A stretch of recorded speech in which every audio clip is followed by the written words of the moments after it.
Connaître Dieu personnellement. Connaître Dieu personnellement. Je vous propose quelques textes de la parole du Seigneur. Personnellement, merci. Nous allons lire quelques textes de la parole de Dieu. On peut avancer. Jean 21, versets 12 à 19. Évangile selon Jean, chapitre 21, versets 12 à 19.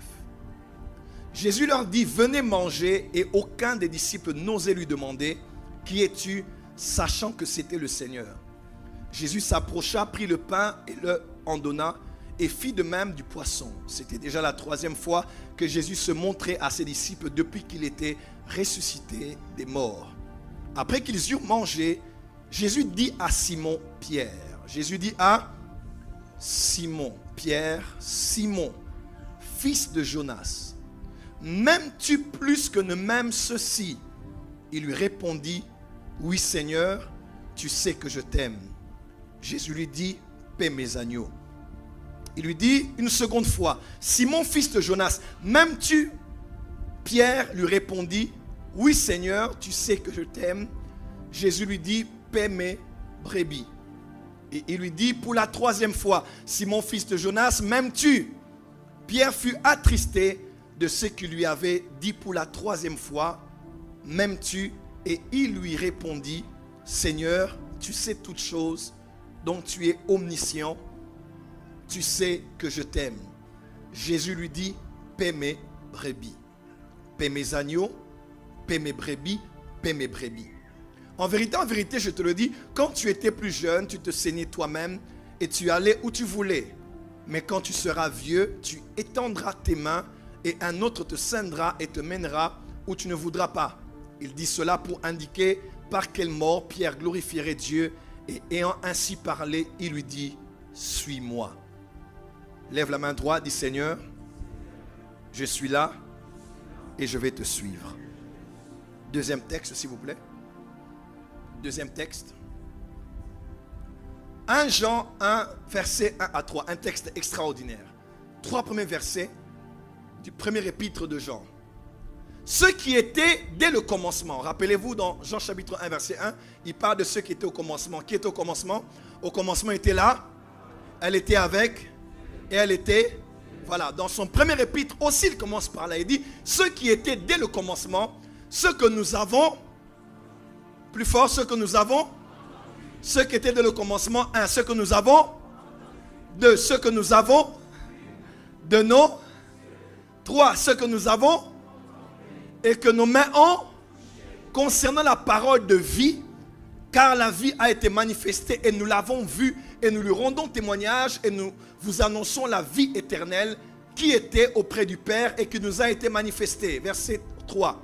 Ce que nous avons vu et entendu, nous vous l'annonçons à vous aussi, afin que vous aussi vous soyez en communion avec nous. Or, notre communion est avec le Père et avec son Fils Jésus-Christ. Amen. Troisième texte. Esdras 3, 10 à 13. J'aimerais qu'on lise ensemble, à haute voix, 1, 2, 3. Lorsque les ouvriers posèrent les fondements du temple de l'Éternel, on fit assister les sacrificateurs en costume avec les trompettes et les Lévites, fils d'Asaph, avec les cymbales, afin qu'ils célébrassent l'Éternel, d'après les ordonnances de David, roi d'Israël. Ils chantaient, célébrant et louant l'Éternel par ses paroles, car il est bon, car sa miséricorde pour Israël durera toujours. Et tout le peuple poussait de grands cris de joie en célébrant l'Éternel, parce qu'on posait les fondements de la maison de l'Éternel. Reprenez avec moi, parce qu'on posait les fondements de la maison, pour la dernière fois, les fondements de la maison de l'Éternel. Verset 12. Mais plusieurs des sacrificateurs et des Lévites et des chefs de famille âgés qui avaient vu la première maison. Quand on dit première maison, c'est la maison de qui? Quand on parle de la première maison, on parle du temple de Salomon, qui avait été détruit, n'est-ce pas? Qui avait été détruit lors de la prise de Jérusalem. Vous vous rappelez? Et on dit, on peut aller verset 12. Mais plusieurs des sacrificateurs, des Lévites et des chefs de famille âgés qui avaient vu la première maison pleuraient à grand bruit. Il y avait des bruits, n'est-ce pas? Mais on dit, eux, ils pleuraient à grand bruit pendant qu'on posait sous leurs yeux les fondements de cette maison, de cette nouvelle maison. Beaucoup d'autres faisaient éclater leur joie par des cris, c'est-à-dire ceux de la nouvelle génération. Mais les anciens pleuraient à grand bruit. Donc il y avait une cacophonie, une confusion. En sorte qu'on ne pouvait distinguer le bruit des cris de joie d'avec le bruit des pleurs parmi le peuple. Car le peuple poussait de grands cris dont le son s'entendait au loin. Que Dieu bénisse sa parole. On acclame pour le Seigneur. Veuillez vous asseoir dans la présence de Dieu.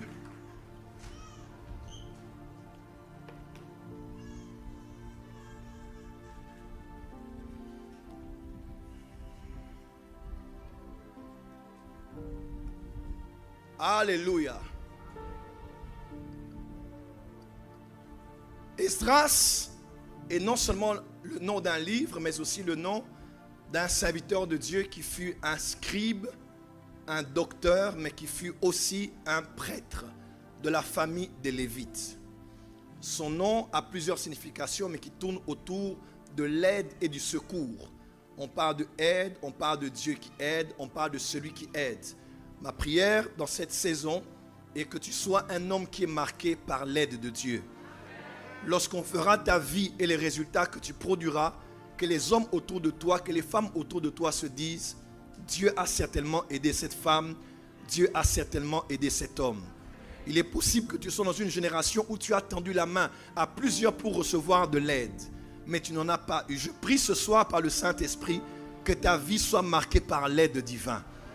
Que les gens autour de toi se disent, Dieu a secouru cet homme, Dieu a prêté main forte à cette femme, et ce qu'elle est devenue, c'est par l'aide de Dieu. Et Esdras est compté parmi les serviteurs de Dieu que Dieu a utilisés durant la période post-exilique. Déjà, vous devez savoir, lorsqu'on parle par exemple des prophètes dans les Écritures, il y en a plusieurs de Genèse à Apocalypse. Mais lorsqu'on parle des prophètes autour de la vie d'Israël, de l'exil, on parle des prophètes pré-exiliques, on parle des prophètes exiliques et on parle des prophètes post-exiliques. Les prophètes pré-exiliques sont les prophètes qui ont vécu et exercé leur ministère avant l'exil de Babylone. Amen. On peut parler en termes de prophète Jérémie. Vous savez, il avait annoncé le jugement qui allait venir. Et même plus tard, dans Jérémie 50 et quelques, il parlait aussi de comment Dieu s'était servi même de Babylone comme étant de son marteau pour exercer son jugement sur Israël. Il y avait les prophètes pré-exiliques. On parle des prophètes Amos, prophète Michée, prophète Sophonie et prophète principalement le prophète Jérémie. C'était les prophètes qui annonçaient la parole de l'Éternel et qui avertissaient le peuple de bien se conduire, de se mettre en ordre devant Dieu, sinon le jugement allait s'abattre sur eux et Dieu allait même utiliser une nation étrangère afin de les juger. Amen. Et lorsque l'exil est arrivé, les Babyloniens sont venus, ils ont brûlé la ville fortifiée, tout ce qu'on avait comme forteresse, muraille, ils ont brûlé, ils ont tué le roi, tué les princes, ils ont ravagé Jérusalem, ils ont détruit le temple. Ceux qui étaient partis, vous connaissez par exemple l'histoire de Daniel qui était aussi de ceux qui étaient partis en exil à Babylone. Il y avait des prophètes pendant l'exil qu'on appelle les prophètes exiliques. C'est-à-dire les prophètes qui ont agi et ont ministré durant l'exil, parmi lesquels Jérémie aussi. On peut parler de Jérémie, on peut parler d'Ézéchiel, parler de Daniel. Quelqu'un peut dire Amen. Et juste après l'exil, selon les paroles du prophète Jérémie, un prophète comme Daniel, en son temps, en lisant les écrits, a réalisé qu'il devait s'épuiser 70 ans en exil. Et à l'issue de ces 70 ans, ils allaient tous rentrer sur leur terre. Et il a lu les prophéties de Jérémie. Et il a pris la décision de commencer à jeûner et à prier. Et vous connaissez l'histoire. Et lorsqu'ils sont sortis de là, non seulement ceux qui sont sortis de Babylone, mais d'autres provinces, des nations d'autrefois où les Juifs étaient en exil, ils sont tous sortis pour faire quoi? Pour rentrer chez eux afin de restaurer la vie culturelle, la vie aussi cultuelle. Notamment le temple qui doit être au centre de leur relation avec Dieu. Parce que c'était un des grands points de contact entre Dieu et Israël. Et là, on parle maintenant d'un nouveau type de prophète qui s'est levé, qu'on appelait les prophètes post-exiliques. Donc les prophètes qui ont agi après l'exil. Parmi lesquels le prophète Zacharie, le prophète Agé, le prophète Malachi, le prophète Abdias. Ce sont les prophètes qui ont travaillé après l'exil. Et après l'exil, nous avons l'histoire des hommes comme Esdras. Esdras était un prêtre, Josué était aussi un prêtre, Zorobabel était un gouverneur, et tous les autres étaient des prophètes comme Agé, comme Zacharie. Vous allez les voir dans Esdras chapitre 1, chapitre 5, versets 1, 2, 3. Ils travaillaient et accompagnaient l'autorité politique et l'autorité sacerdotale. Ils étaient l'œil de l'Éternel qui surveillait les travaux et qui les accompagnait. Donc les prophètes pré-exiliques annonçaient le jugement et parlaient au peuple. Les prophètes exiliques prêchaient généralement la consolation et l'avenir de la restauration. Et les prophètes post-exiliques venaient et encourageaient le peuple à rebâtir, à reconstruire et remettaient les priorités de Dieu au cœur de la cité. Amen. Et quand vous voyez dans Esdras chapitre 3 que nous avons lu, nous avons ici le récit de la première fois que les travaux ont commencé pour rebâtir le temple. Ce temple de Salomon avait été construit en 967 avant Jésus-Christ. Et c'est en 515 avant Jésus-Christ, durant la période de l'hégémonie des Médo-Perses, qu'à cette époque-là, Esdras, Zorobabel et tous les autres, même les Néhémie, avaient été tous mobilisés par Dieu parce que la saison était bonne. Ils se sont tous rassemblés pour commencer à restaurer, à encourager, à fortifier, à réunifier, à faire les recensements.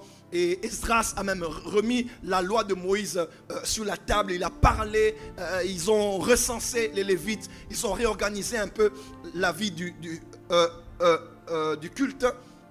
Et c'est durant cette période-là, exactement dans ce chapitre, qu'ils ont décidé de pouvoir poser les fondements du temple. Ils ont dit maintenant on va rebâtir, on va reconstruire. Dieu nous a parlé, Dieu nous a instruit. Nous allons reconstruire et rebâtir. Quelqu'un peut dire amen.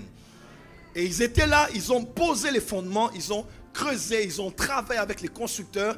Lorsqu'ils posaient les fondements du temple, du nouveau temple qui allait être érigé, la nouvelle génération qui avait été en exil, ou même ceux qui étaient là sur place, avec les pauvres et qui vivaient de manière très misérable, puisque le Dieu d'Israël les avait comme abandonnés. Ils étaient livrés à leur propre sort, sans temple, sans prêtre, sans sacrifice. Ils vivaient comme ça.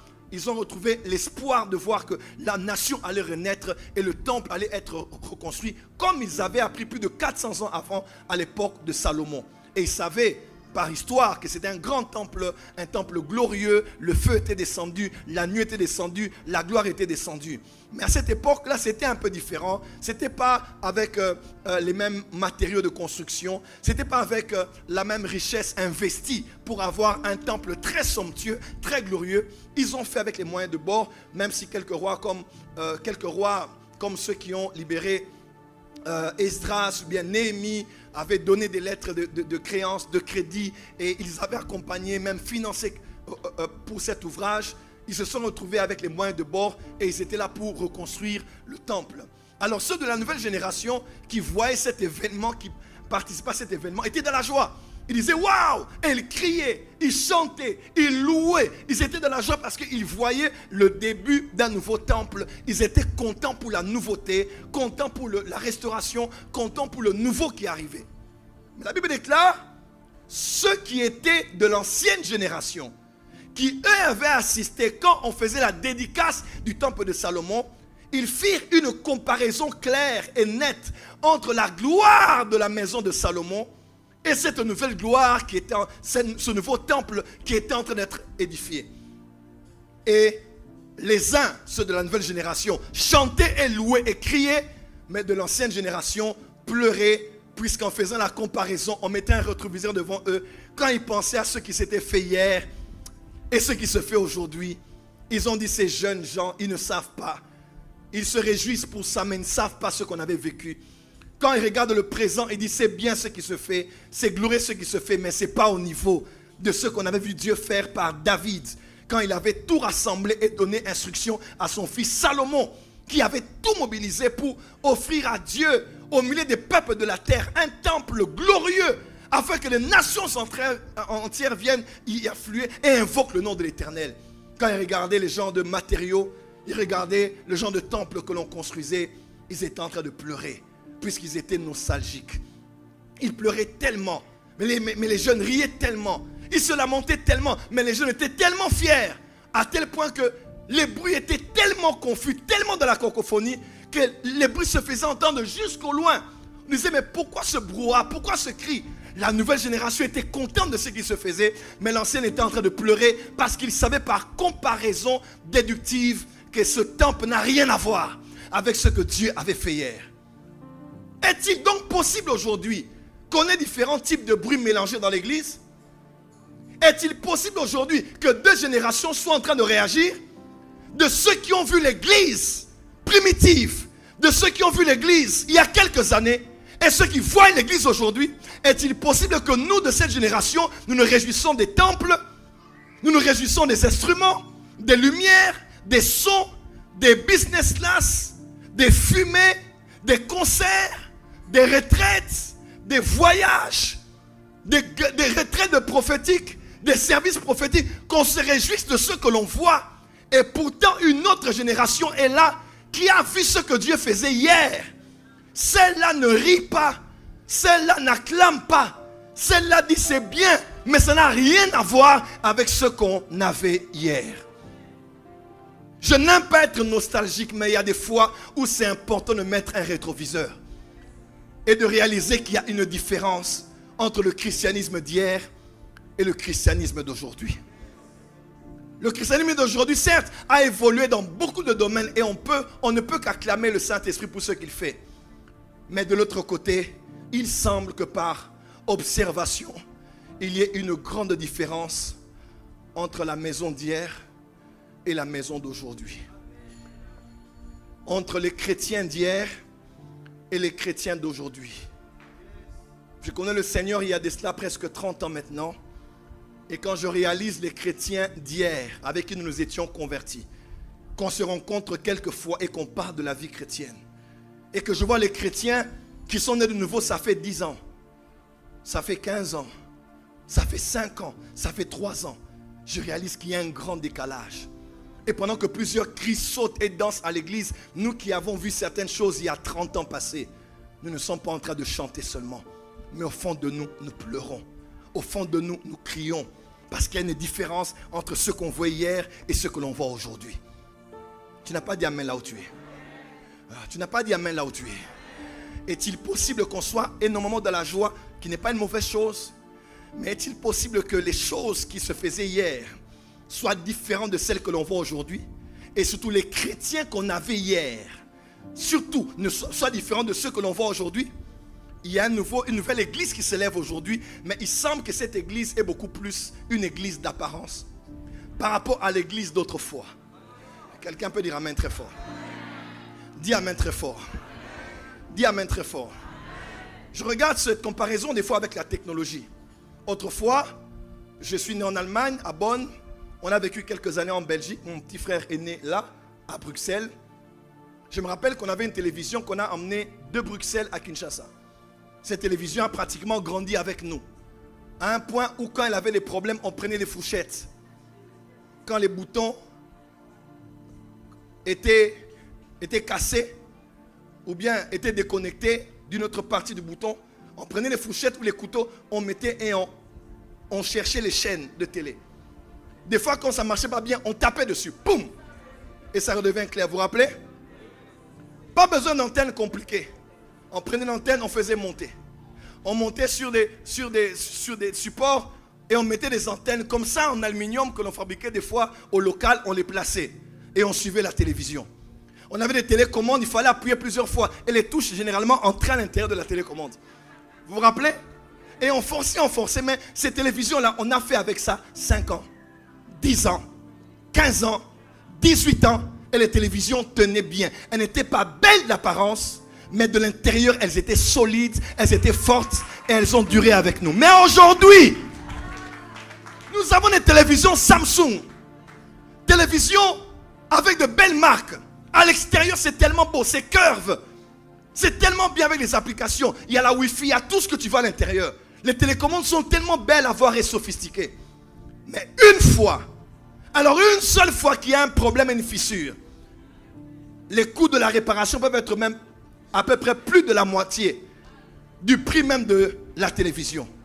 À la fin, on se dit, les anciennes télévisions n'étaient pas belles d'apparence, mais elles étaient solides, elles étaient fermes, elles étaient authentiques. Mais les nouvelles sont belles d'apparence, mais à l'intérieur, elles n'ont rien. L'apôtre Paul a dit, ayant l'apparence de la piété, mais régnant ceux qui ont fait la force.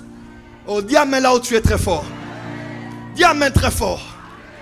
Autrefois, nous avions des Nokia 3310. C'est ça? Nos Blackberry.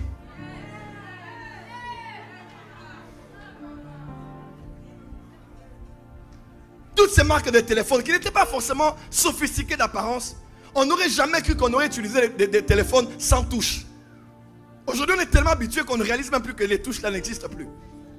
Elles n'étaient pas belles d'apparence, mais nous avons vécu longtemps avec elles. D'autres même sont revenus à elles aujourd'hui. Mais aujourd'hui, tout est beau d'apparence, mais une petite fissure, un peu de tombée dans l'eau, et le problème de display, et ce qui dérange le plus.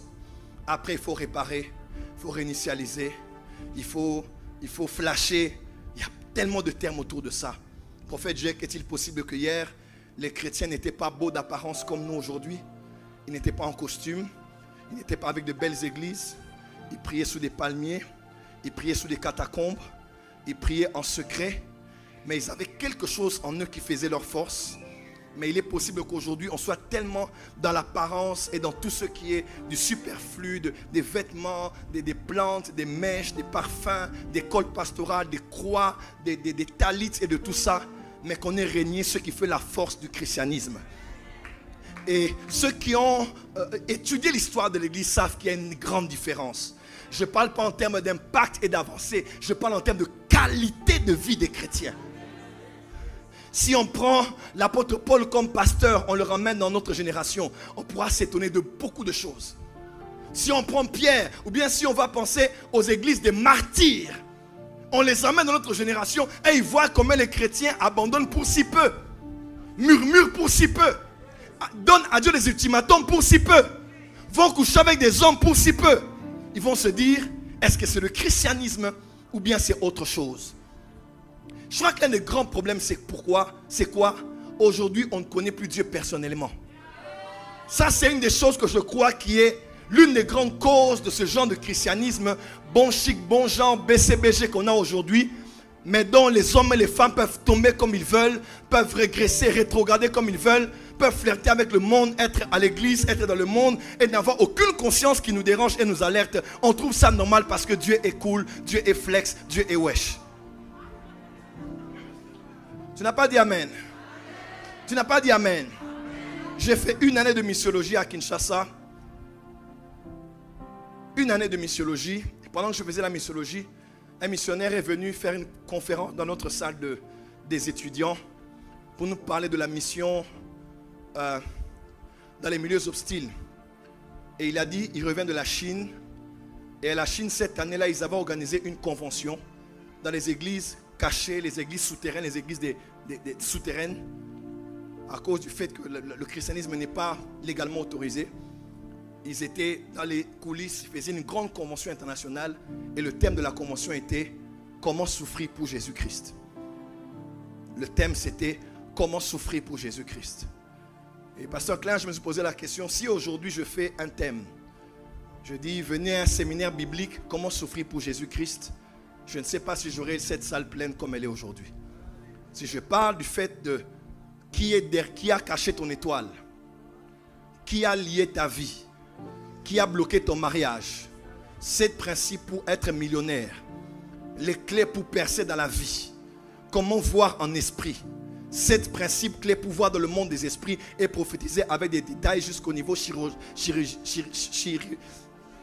chirurgical et microscopique. Vous allez voir ici plein. Mais si on dit comment souffrir pour Jésus, personne ne viendra. Parce que personne ne veut souffrir. Oh, j'ai donné ma vie à Jésus pour souffrir. Je ne veux pas souffrir. Et pourtant, Jésus a dit à Pierre, je te dis Pierre, puisque tu m'as suivi moi, écoute-moi très bien. Tu auras dans les siècles à venir la vie éternelle. Mais ici, tu auras au centuple avec les persécutions. Une vie chrétienne qui n'a pas de persécution n'en est pas une. Tu dois souffrir pour Jésus. Les premiers apôtres et les premiers disciples prenaient pour un sujet de joie, de gloire que de participer aux souffrances de Jésus. Donnez-moi Philippiens chapitre 3. L'apôtre Paul dit ceci, il dit, tout ce que je cherche à connaître aujourd'hui, après 30 ans de ministère, il dit, c'est de connaître Christ et la puissance de sa résurrection.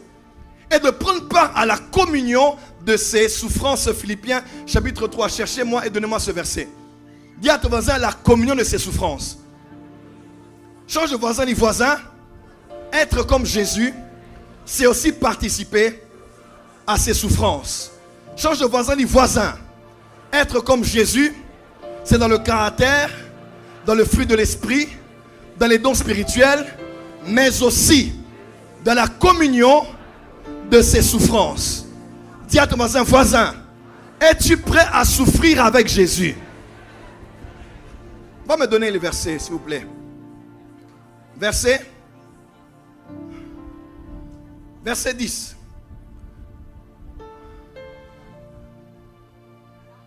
« 3, 10.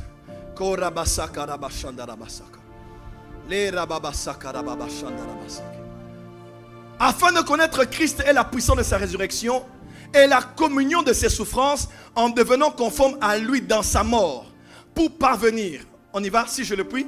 On y va. Pour parvenir, verset suivant. Si je puis à la résurrection d'entre les morts, continue. Verset 12. Ce n'est pas que j'ai déjà remporté le prix ou que j'ai déjà atteint la perfection, mais je cours pour tâcher de le saisir, puisque moi aussi j'ai été saisi par Jésus-Christ. Et dis à ton voisin, la communion de ses souffrances. Évangéliste Myriam, avons-nous aujourd'hui des chrétiens qui peuvent prendre part à une convention ou à une retraite dans le thème et comment souffrir pour Jésus? On n'aime pas ça. Parce que nous aussi on vous a mal prêché. Viens à Jésus, tu auras la solution. Viens à Jésus, tu n'auras plus de problème. Qui vous a dit qu'en venant à Jésus, on n'aura plus de problèmes? Laisse-moi te dire, les problèmes vont encore se rajouter. Oh prophète, depuis que je prie, moi quand j'étais pas même tout allait bien. Maintenant que je prie, les choses se sont empirées. Laisse-moi te dire, c'est le signe que tu es réellement en Christ. Et laisse-moi te dire, il y a des problèmes, Dieu ne les résoudra pas. Et même si on te prophétise, même si tu maudis les ennemis, même Dieu va il y a des ennemis qui ne meurent pas, hein. Tu les maudis, ils sont là. Tu les coupes la tête comme Goliath, ils sont là. Tu jettes le feu, ils sont là. Tu fais les imprécations, ils sont là parce qu'ils font partie des épines qui doivent solidifier ta foi chrétienne et ta relation. Dis amen très fort là où tu es. Dis à ton voisin, souffrir pour Jésus-Christ. Tu es dans une famille où on n'aime pas les chrétiens, souffrir pour Jésus-Christ. Tu es dans une université où on te ridiculise parce qu'on vous traite d'être dans une foi de colonisation parce que tu es un Africain. Il y a beaucoup de ces débats sur internet aujourd'hui où on vous traite de ridicule. J'accepte. Je ne sais pas faire un débat, je n'ai pas d'argument pour le dire, mais j'ai la conviction que ce dans quoi je suis est la vérité. Dis amen très fort là où tu es. Dis à ton voisin, il est temps de revenir à l'essentiel. Et ce que j'aime, c'est que ces chrétiens qui autrefois étaient capables de mourir pour Jésus, de mourir pour l'évangile, de mourir en prison et de s'en réjouir. Parce qu'ils avaient une révélation personnelle avec Jésus. Et nous aujourd'hui qui sommes facilement emportés, facilement projetés de l'autre côté, facilement chancelants parce qu'on connaît Jésus par le prophète. On connaît Jésus par le pasteur. On connaît Jésus par le groupe d'amis qu'on s'est constitué à l'église. Puisqu'il vient, je viens. Comme une a quitté, je commence à trembler. Une autre du groupe a quitté, je me pose des questions. La troisième a quitté le groupe, je me dis pourquoi les trois sont partis et je suis la seule ici. Et je commence à chercher des raisons de quitter aussi. Pourquoi je suis venu et resté à l'église par des copines, mais pas parce que j'ai une révélation personnelle du Dieu qui m'a emmené dans l'église. Tu n'as pas dit amen là où tu es. Il est temps de connaître Dieu personnellement. souffrir pour Jésus. Allez voir en Algérie, ça fait quelques années, les chrétiens souffrent. Et officiellement, on a mis une croix à la religion chrétienne en Algérie. On a arrêté plusieurs. Ils sont en prison actuellement. D'autres ont été refoulés. Plus de christianisme. Plus de christianisme.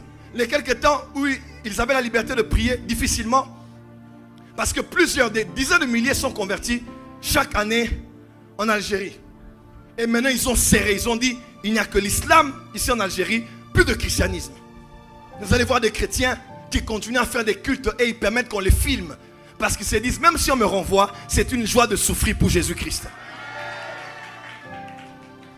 Aujourd'hui, vous allez voir un chrétien qui se retrouve dans une boîte. Et quand quelqu'un reconnaît, il dit, mais ma soeur, on t'a vu à PPDC, c'est pas moi. Et tu as honte d'être chrétien. Tu as honte d'être chrétien. Toi, tu n'es pas un chrétien, tu es un crétin. Les chrétiens assument. Insulte-moi, mais je suis fier d'être en Jésus. On peut dire que je suis dépassé, mais je suis fier d'être en Jésus. On peut dire que je suis démodé, je ne suis pas démodé. Maintenant, là, ce qui est la mode, c'est être en Jésus-Christ. La vraie vie, c'est en Christ Jésus. Et il n'y en a point d'autre ailleurs. Dis amen très fort. Il est temps d'être fier d'être chrétien. De proclamer tout haut que tu es un enfant de Dieu. Tout ça, il n'y a pas de relation personnelle. J'ai connu des hauts et des bas. J'ai eu des temps de faiblesse. Mais jamais une seule fois je me suis dit, je laisse Jésus et je recule. J'irai où? J'irai où? Où irons-nous, Jésus, car c'est toi qui as les paroles de la vie éternelle. Dis amen bien. J'étais en Égypte, l'agneau pascal a versé de son sang. Je suis sorti les mains levées.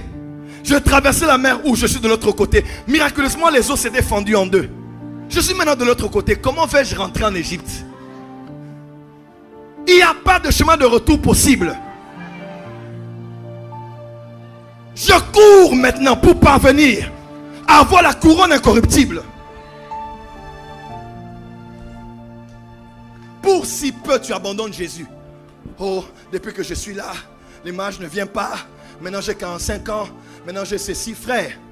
Il est possible aussi, écoute-moi, toutes les femmes ne se marieront pas. Oui, tous les hommes ne se marieront pas aussi. Tu n'aimes pas cet amen, hein? La Bible déclare, à l'époque de Noé, ils mariaient leurs enfants. Mais il y a des couples qui n'ont pas été mariés. Il y a des familles qui n'ont pas marié leurs enfants. Parce que si Jésus doit attendre de revenir, après que tout le monde se soit marié, et ait vu ses promesses se réaliser, Jésus ne viendra pas. L'enlèvement ne se fera pas parce que maintenant toutes les prophéties se sont accomplies. Alors Jésus est venu. Non, il y a des prophéties de plusieurs qui ne s'accompliront pas. Mais la trompette sonnera et la voix de l'archange, les morts vont ressusciter et nous allons être transformés. La vie chrétienne, ce n'est pas une vie où on attend l'accomplissement des prophéties. Non, la vie chrétienne, c'est j'ai reçu Jésus de ma vie et je vis pour lui jusqu'à la fin. Je ne crains pas Dieu pour les promesses. Je ne vis pas, écoute-moi. Si la vie chrétienne, c'est seulement tu demandes et on te donne. Tu pries pourquoi? Si Dieu te donne tout ce que tu cherches, tu prieras pourquoi après? Pourquoi? La vie chrétienne n'est pas une vie où on est là, donc chaque matin, j'attends les promesses. Non! On ne lit même plus la Bible. On ne prie même plus. On ne fait plus de retraite. Toute ta vie, c'est seulement, prophète, qu'est-ce que Dieu a dit? Qu'est-ce que Dieu a dit? Qu'est-ce que tu vois? Je vois ton visage.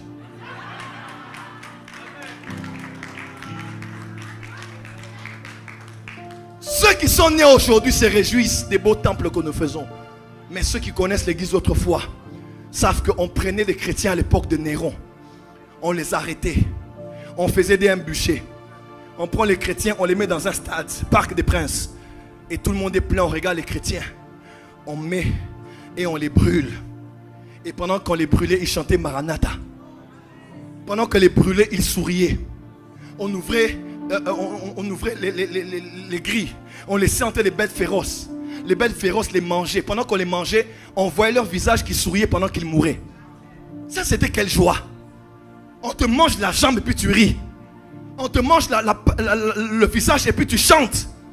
Aujourd'hui, qui chante encore pendant que tout va mal? Qui chante? Qui chante?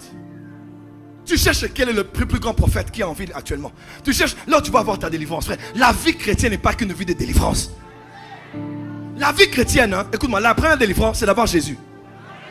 Il est écrit, vous connaîtrez la vérité, Jean 8, et la vérité vous affranchira. Papa, on n'a pas dit vous connaîtrez une vérité. Vous connaîtrez la vérité.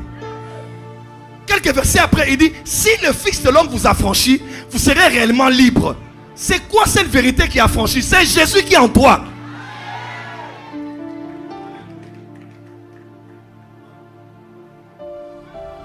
Autrefois, ils étaient des parias, comme ça on les appelle. Des exilés, sans domicile fixe. Mais ils aimaient Jésus. Autrefois au Maroc, quand c'était un peu trop compliqué, des fois quand ils priaient au Maroc, on connaît une histoire vraie. Ils se retrouvaient dans des endroits cachés comme ça, au Maroc, jusqu'aujourd'hui d'ailleurs, où on n'a pas de Bible dans certains coins. Qu'est-ce qu'on fait? On a un frère qui s'appelle Luc. Un frère s'appelle Matthieu. Un frère s'appelle Esdras. Une sœur s'appelle Jean. Un frère s'appelle 1 Corinthien. L'autre 2 Corinthiens. Quand on veut lire Esdras, on dit frère Esdras, lève-toi. Nous voulons lire le 3e chapitre. Et Esdras, frère Esdras commence à lire par cœur tout le livre de Esdras. Il y a des lieux où la Bible n'est pas permise. Tu as une Bible, on t'arrête. Tu as une Bible, on te fout en tôle.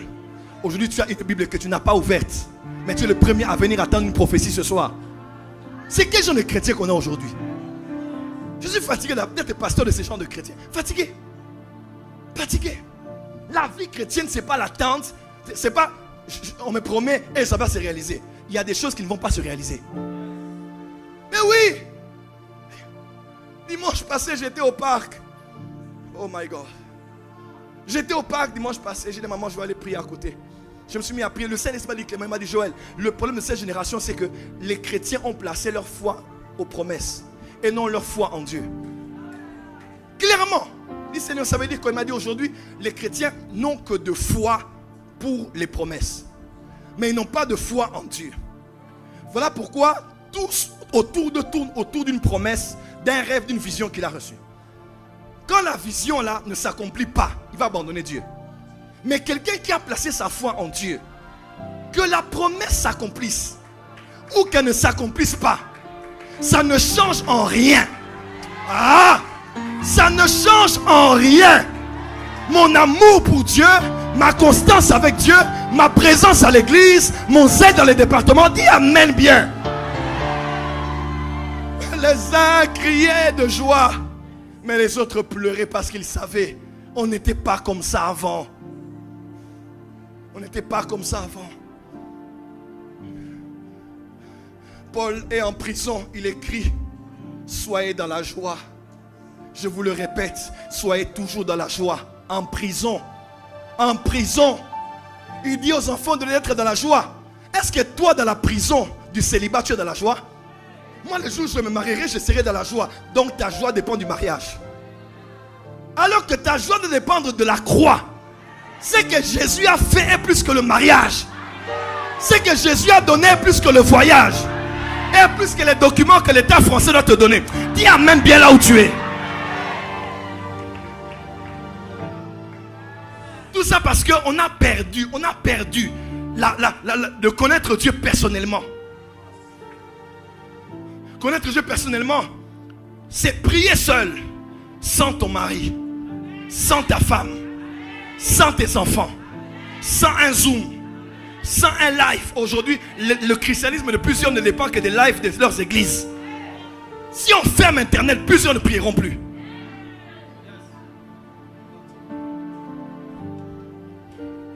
Quand la voiture a une panne et que le pneu est troué, qu'est-ce qu'on met? On met une crique, c'est ça? On appelle ça comment? Les chrétiens qui ne vivent que des criques aujourd'hui. Ils n'ont que de support pour tenir. Il faut entendre quelqu'un chanter pour prier. Il faut entendre quelqu'un chanter pour faire 1 heure du temps. Écoute-moi, la vie de prière ne doit pas être motivée par le modérateur. Ni par une chanson que tu aimes bien mettre sur YouTube. Mais les chansons de l'expression de ton amour pour Dieu que tu as à l'intérieur de toi. Tu peux prier sans musique, sans chanson. Mais tu fais 2 heures, 3 heures, 4 heures. Parce que tu connais Dieu personnellement.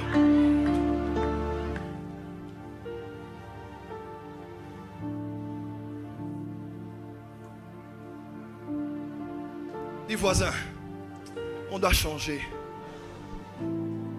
Dis à ton voisin, on doit changer. Jésus dit à Pierre, il dit, Pierre, m'aimes-tu? Regarde, il dit, plus que ceci, Seigneur, tu sais que je t'aime. Paie mes agneaux. Pierre, m'aimes-tu? Oui, paie mes brebis. M'aimes-tu? Paie mes brebis. J'aime bien cette nuance. Pierre, est-ce que toi tu m'aimes moi? Après, viens. Pierre, tu seras sur un piédestal. Tu seras pasteur des brebis. Berger des brebis. Tu vas nourrir les brebis. Tu mangeras les dîmes des brebis. Les offrandes des brebis. Tu seras berger de mes agneaux, berger de mes brebis. Mais avant ta relation à toi avec mes brebis à moi, moi d'abord avant tout, est-ce que moi tu m'aimes? Parce qu'il est possible de tellement travailler pour les brebis du Seigneur que tu ne connais plus et n'aimes plus le Seigneur des brebis. Il est possible d'avoir la gloire de Dieu qui descend quand tu ministres sur les brebis du Seigneur. Mais tu ne connais plus le Dieu de gloire. Tu connais la gloire de Dieu, mais tu ne connais plus le Dieu de gloire. Il est possible de pouvoir être tellement attaché aux brebis que quand le Seigneur des brebis te dit, laisse un peu tout, viens ici 3 jours pour qu'on prie. Tu dis non, je suis occupé avec le travail. Je suis occupé avec la prédication. Occupé, frère, on est dans une génération où les temps qui viennent sont tellement bizarres. Intelligence artificielle, toutes les folies des hommes actuellement où les hommes se prennent pour des cahiers, des arbres, les hommes se prennent pour des animaux, pour des chaises, des tables. Les hommes deviennent fous. L'iniquité va s'accroître à un niveau où même ceux qui craignent Dieu là vont être secoués. Secoués dans le mariage, secoués dans l'œuvre de Dieu, secoués dans la santé. Satan a libéré ses plus puissants esprits en ces temps de la fin. On ne peut pas survivre qu'en dépendant d'un prophète. Non, on ne peut pas survivre qu'en étant quotidien à l'église. Il faut avoir une relation seule à seule. Meilleurs que toi sont tombés. Plus craignants Dieu que toi sont tombés. Là où on va maintenant, on ne peut pas tenir. On ne peut pas tenir. On ne peut plus tenir. Si nous-mêmes, on ne connaît pas Dieu personnellement.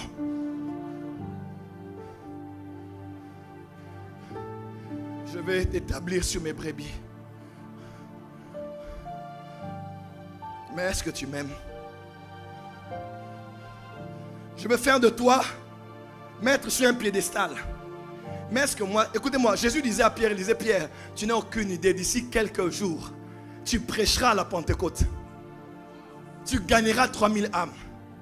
D'ici quelques jours, tu seras avec Jean à tes côtés et tu diras, je n'ai ni or ni argent, mais ce que j'ai à te donner, lève-toi au nom de Jésus, lève-toi et marche. Pierre, dans quelques jours là, tu passeras, acte 5, et ton ombre guérira des malades. Pierre, dans quelques jours, Tabitha Dorcas va mourir par ta prière. Elle reviendra de la mort à la vie. Pierre, je vais tellement t'utiliser. Tu seras la colonne de l'église, acte 2, verset 1. Tu seras, Galates 2, verset. Tu seras un pilier pour l'église. Je vais t'utiliser, t'élever. Mais est-ce que d'abord, tu m'aimes? On doit régler ça, toi et moi. Je veux que notre relation ne soit pas détruite par ta relation avec mes brebis.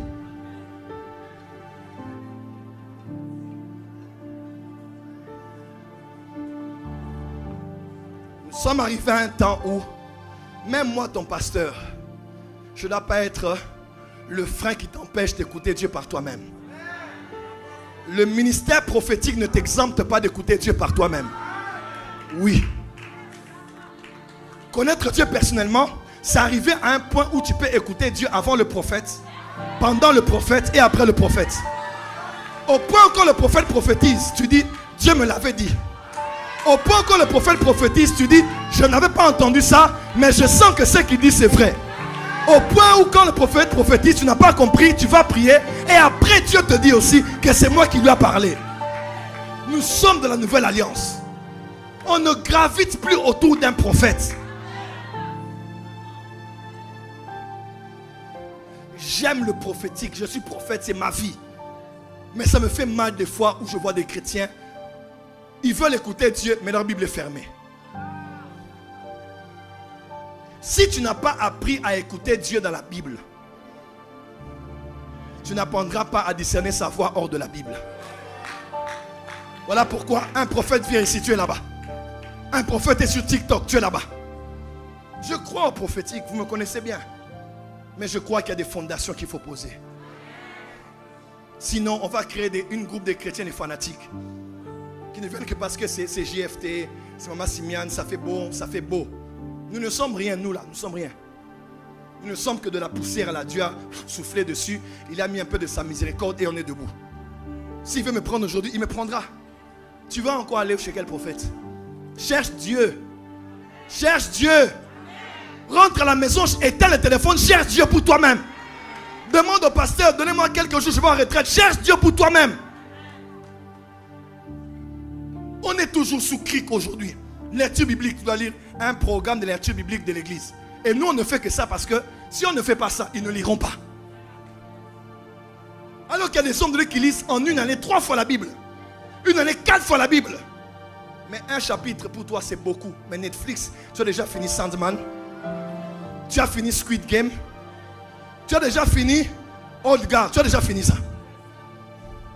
Les Bridgerton, même n'en parlons pas. Le jour où c'est sorti, tu as déjà tout suivi jusqu'au lendemain. Mais lis la Bible. Tu commences à somnoler comme un coq. Dis à ton voisin, voisin, il est temps de connaître Dieu personnellement. Dis à ton voisin, voisin, il est temps de chercher Dieu personnellement.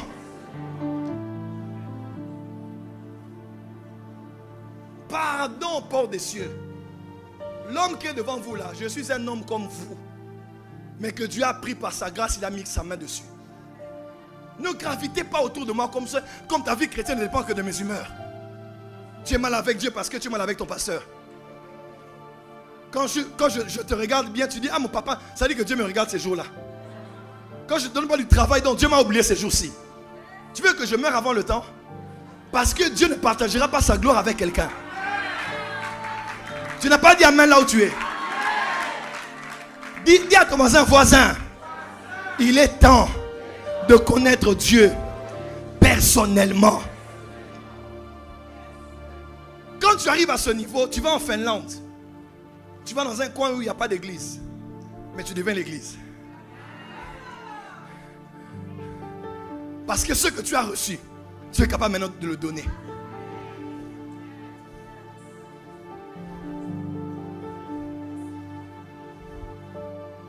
Je célèbre les musulmans.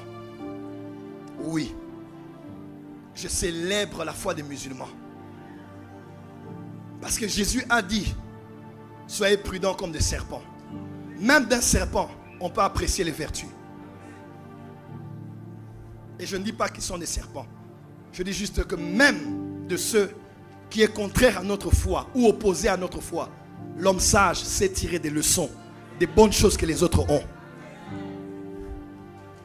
L'enfant est dans l'école islamique. L'enfant, quand l'enfant naît dans une famille islamique, les premières paroles qu'on dit à son oreille, c'est la prière du matin. C'est l'appel à la prière du matin.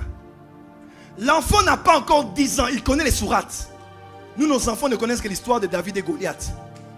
Et de chanter Jésus m'aime. Jésus m'aime, Jésus m'aime, Jésus m'aime. C'est tout ce qu'ils connaissent dans les écodymes. À 15 ans, il te cite des sourates. Un juif, à 12 ans, à sa bar mitzvah, il connaît la Torah.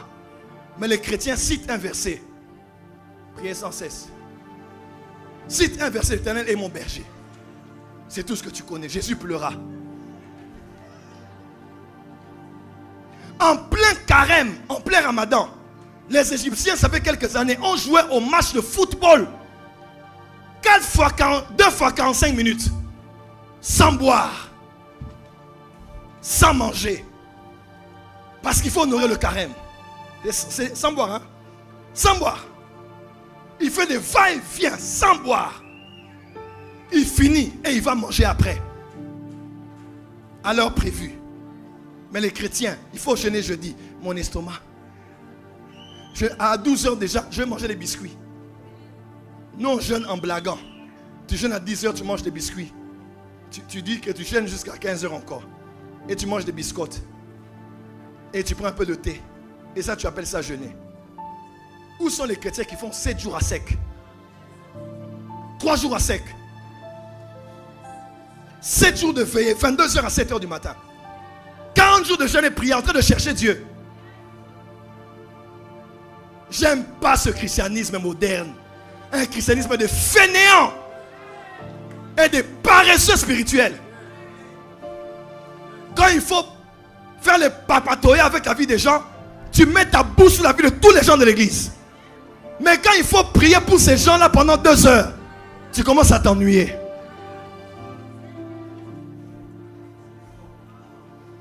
Parce qu'on ne connaît pas Dieu. On est familier à l'église, on est proche des pasteurs, on est proche des hommes de Dieu, mais nous-mêmes on ne connaît pas Dieu.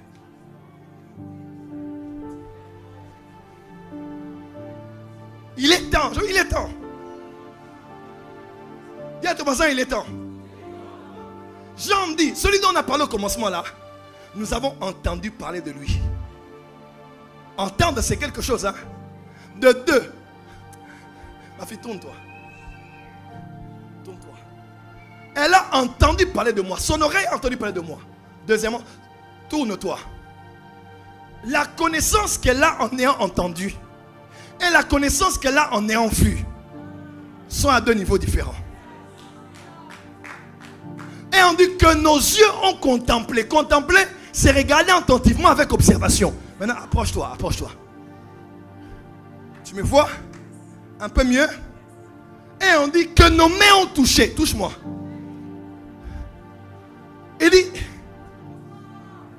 il est temps de quitter à ce que tu entends pour passer au niveau de voir. Il est temps de quitter au niveau où tu vois de l'homme et tu commences à contempler. Et tu as une expérience personnelle avec Jésus. C'est ce Jésus-là qu'on va témoigner ailleurs. La force du témoignage en Jésus est déterminée par la qualité des expériences, de la relation que tu as avec lui. L'as-tu déjà vu? L'as-tu déjà touché?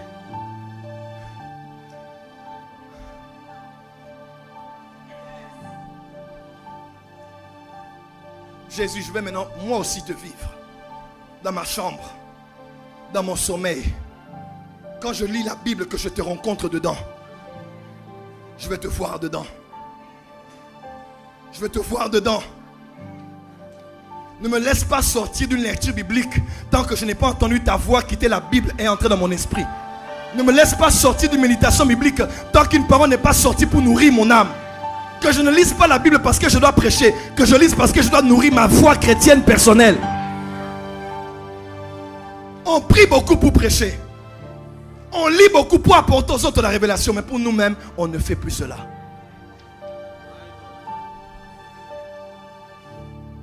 C'est ça l'esprit de la prophétie.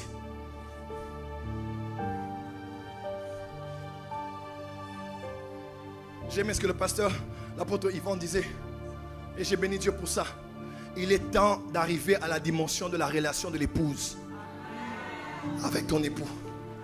Cette histoire de copinage avec Jésus où on va dans un petit restaurant, un restaurant d'un culte prophétique, où on prend à la carte, on commande ce qu'on veut recevoir. Prophète voit, prophète avance. Où on veut les gens de chansons qu'on aime bien qu'on chante. Quand on ne les chante pas, on n'a pas été connecté. Parce qu'on est dans un date. Où on est avec un Jésus copain. Où on va parler à chandelle. On va un peu chauffer. On se chauffe, on se touche à la main. Mais on ne dort pas dans la même maison. Quand on quitte ces lieux, chacun rentre dans sa maison. Et on se contacte au téléphone. Cette vie chrétienne où on vient flirter avec Jésus à l'église doit se terminer. On ne vient ici que pour quelques friandises, des sensations et des prophéties et des miracles et des expériences. La foi chrétienne n'est pas une expérience. C'est une conscience, une foi, une vie que l'on vit. Dis amen bien là où tu es. Et je ne suis pas ici, je suis à l'église. J'ai vu Jésus, maintenant je rentre chez moi et Jésus rentre au ciel. Parce qu'on n'habite pas dans la même maison. Il est temps maintenant, il est temps. Il est temps maintenant où tu ne te sépares plus avec Jésus. Lui rentre au ciel, toi tu rentres à la maison. Il est maintenant plus que temps pour toi d'épouser Jésus.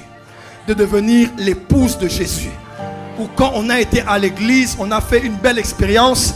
Personne ne rentre chez soi pour qu'on s'appelle au téléphone. On entre de la même voiture, on rentre à la maison.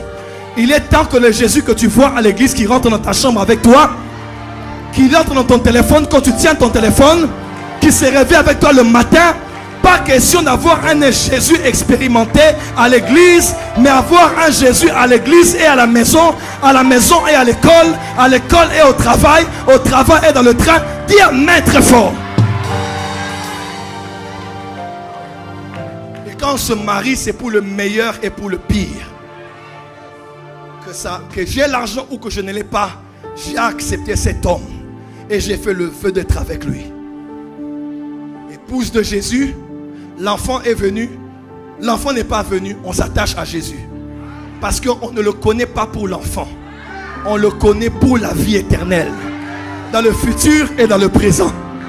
Ah, dis amen bien. Voilà pourquoi le père de Samuel a dit à Anne: Anne, arrête de te faire souffrir.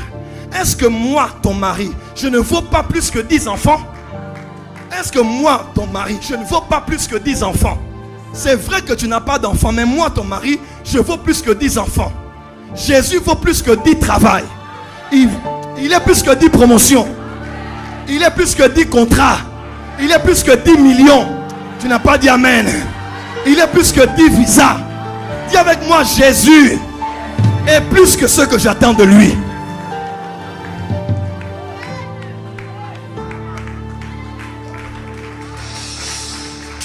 Ton amen ne m'arrange pas. Dis amen là où tu es. Dis amen là où tu es. Dis amen là où tu es. Lui c'est mon fils. Elle c'est mon épouse. Si tu frappes mon fils, je serai fâché. Parce que tu as touché à ma progéniture. Mais si tu touches à ma femme, si tu touches à mon fils, mon instinct paternel va se réveiller. Je vais te faire voir de quel bois je me chauffe et de quel papier je me brûle. Mais si tu touches à ma femme, tu vas toucher quelque part dans mon cœur. Tu vas toucher quelque part et réveiller quelqu'un que je me suis juré de ne jamais plus être. Je vais te sortir les biceps, les taekwondo, les judo, les kakato.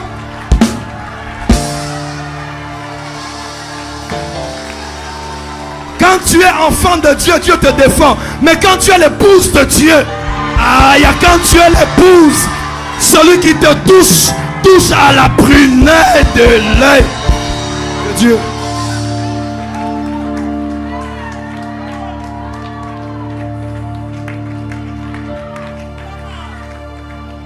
Voilà pourquoi de celui qui mange est sorti ce qui se mange. Énigme, personne n'a pu comprendre ça. Il a dit à ses amis, mais les amis de Samson n'ont pas compris. Mais ce qu'il a caché aux amis, quand l'épouse est venue et a commencé à insister et à insister, ce qu'il n'a pas dit aux amis, il a révélé à sa femme. Être enfant de Dieu, c'est bien. Être serviteur, c'est bien. Être ami, c'est bien. Mais être l'épouse, c'est entrer dans la chambre à coucher de Dieu, où Dieu te partage des secrets extraordinaires. Dis amen que je te donne un mystère. Il y a un dicton qui dit: la nuit porte. Ce dicton n'est pas pour les célibataires.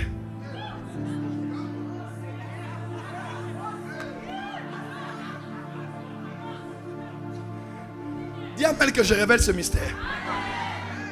La nuit porte conseil n'est pas pour les célibataires. Tout célibataire est exclu, banni de ce dicton. Ce dicton est pour les mariés. Qui a vu une nuit conseiller quelqu'un? Qui a vu une nuit parler à quelqu'un? Quand on dit la nuit porte conseil, on dit seulement aux hommes, va dormir. Celle qui dort avec toi te donnera des ordres et des conseils qui feront que le matin, quand tu prendras une décision devant le conseil exécutif de la société, tout le monde croit que c'est après une réflexion cohérente, une réflexion analytiquement posée selon tous les contours, les paramètres, la quintessence du sujet. Et pourtant non, la nuit a apporté conseil. Que les femmes qui conseillent la nuit disent amen.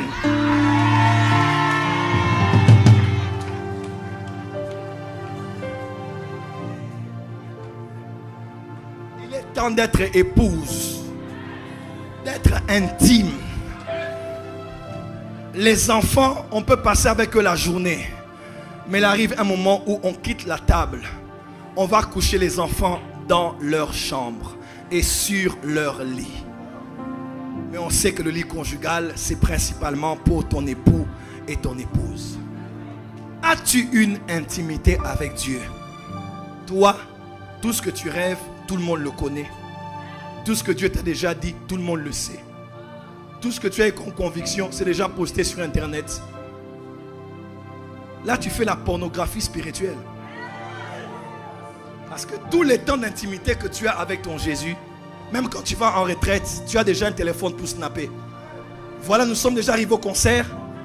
Alléluia, alléluia. Et tu filmes. On n'est pas dans une séance de pornographie spirituelle. On n'a pas besoin de voir ce que tu fais en intimité avec ton Dieu. Il y a des fois des choses que tu entendras de Dieu, tu ne les diras pas. Ou tu les diras plus tard. Aujourd'hui, à peine réveillé à 4 heures, tu ouvres les yeux. Tu ne pries même pas pour ce que tu as vu. Tu vas chercher la première personne en ligne pour dire, voilà j'ai rêvé, voilà j'ai rêvé.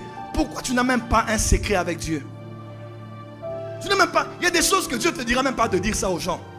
Mais on vit pour les gens. On vit une vie chrétienne qui reçoit le carburant de l'approbation de ce que les gens voient.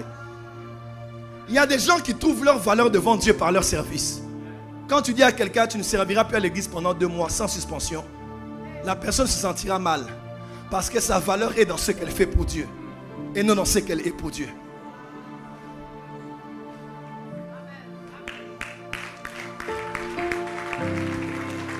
L'amour de Dieu pour toi n'est pas un travail délégué, c'est un amour hérité. Ce n'est pas Dieu t'aime, voilà, il te donne le travail et tu te sens utile. Ce n'est pas un travail délégué, c'est un amour hérité parce que tu es son enfant. Que tu prêches ou tu ne prêches pas, Dieu t'aime.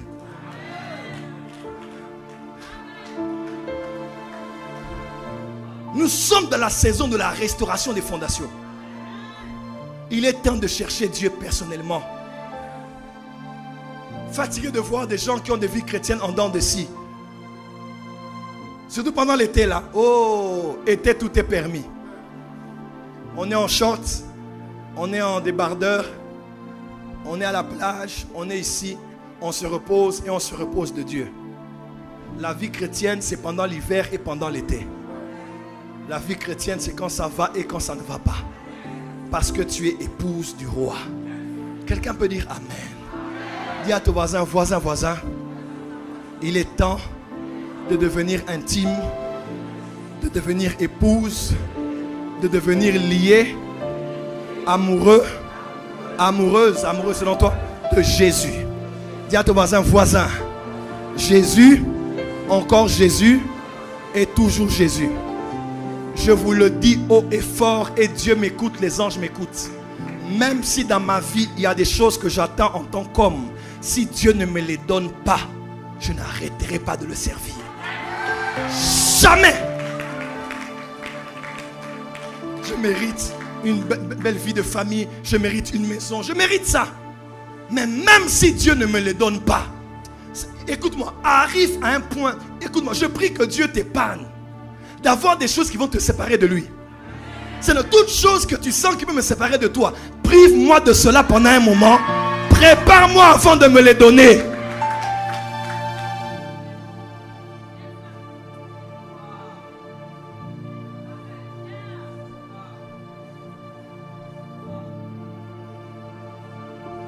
Dis amen très fort. Un de mes fils qui est pasteur à Kinshasa, je parlais avec lui. Il m'a dit, papa, il a eu des jumeaux. Et un jumeau a eu une gangrène. Et on a dû couper la main de l'enfant. Un pasteur de Kinshasa, des ports des cieux. Vous savez, il y a des gens qui attendent des enfants, hein? D'autres aussi qui en ont. Mais les enfants ont des problèmes. Donc l'enfant grandira sans main gauche toute sa vie. Et maman, papa, tu dois supporter ça. Je dis, fils, c'est arrivé, c'est arrivé. L'eau est déjà renversée. On va aimer Dieu. Et on va continuer à avancer. Le malheur atteint souvent le juste. Mais il faut être fort, il faut être forte. Est-ce que tu es prêt? Tu es là, tu attends des enfants. Dieu ne te donne pas des enfants. Tu vas continuer à aimer Dieu? Oh, moi j'attends, et j'attends, et j'attends. Oh, depuis que je cherche un travail. Seigneur, que le travail vienne ou que ça ne vienne pas. Moi, je suis attaché à toi. Si tu me donnes le travail, gloire à ton nom. Tu sais que mon travail servira à tes intérêts. Mais il ne faut pas une vie chrétienne qui bouge à chaque fois que quelque chose ne va pas. Ah là, tu n'es pas chrétien. Sois ferme et connais Dieu personnellement.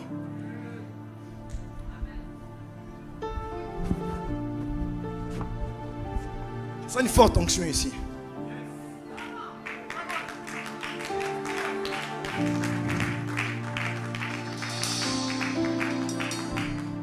Dis à ton voisin, il est temps de connaître Dieu personnellement. Dis à ton voisin, il est temps d'être intime à Dieu.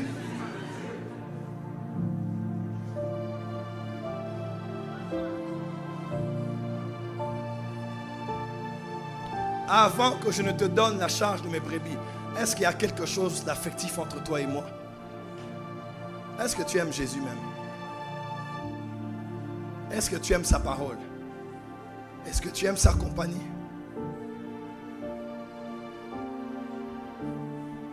Que ta relation avec le prophète Joël ne puisse pas faire obstacle à ta relation avec Jésus. Il peut parler par moi, il peut aussi parler à ton propre cœur. Car nous avons tous l'esprit qui crie en nous, Abba Père. Tu es aussi un enfant, tu peux aussi l'écouter. Je clôt mon message ce soir. On doit prier et passer un temps prophétique. Je veux conclure mon message en disant ceci. Il est temps de connaître Dieu personnellement. Et ça, ce n'est pas une histoire de 7 principes. Il y a des choses, il y a des lois qui sont inscrites dans le cœur, inscrites dans le bon sens, inscrites dans l'inclinaison. Ce n'est pas toujours, voilà point 1, comment connaître Dieu personnellement. Il faut, papa, il y a des choses que tu sentiras ton esprit réclamer que tu fasses pour mieux le connaître davantage. À la porte des cieux, je ne veux pas des fanatiques du prophète Joël. Tu n'as pas dit amen là où tu es. À la porte des cieux, je veux des disciples de Jésus-Christ. Ces chrétiens papillons qui sont ici, là-bas, là-bas, là-bas.